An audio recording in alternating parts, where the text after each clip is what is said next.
Hey mga kaibigan, si Natasha ito. Ngayon, pag-uusapan natin si Indira Badia Fonseca, isang atletang Espanyola na binago ang takbo ng kanyang buhay.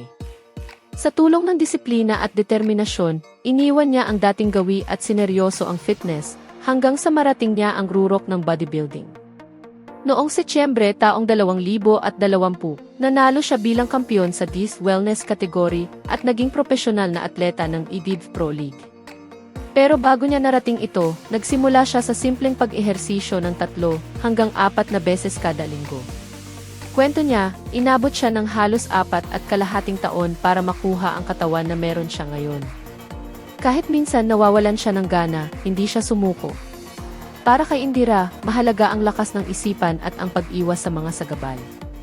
Pagkatapos niyang manganak, agad siyang bumalik sa training pagkakuha ng go signal ng doktor. Ngayon, may mahigit 340,000 followers siya sa Instagram, kung saan ibinabahagi niya ang workouts, healthy lifestyle.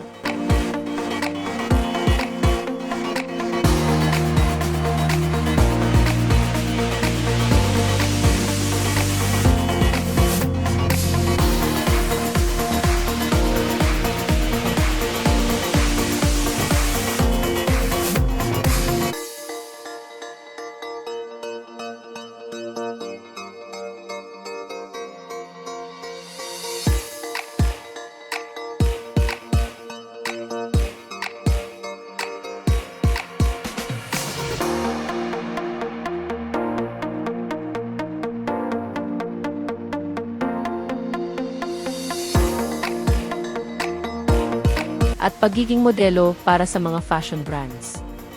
Kung gusto mong ma-inspire, sundan siya sa @Indira Badia. Huwag kalimutang i-like ang video at mag-subscribe sa channel para sa iba pang kwento. Kita kits!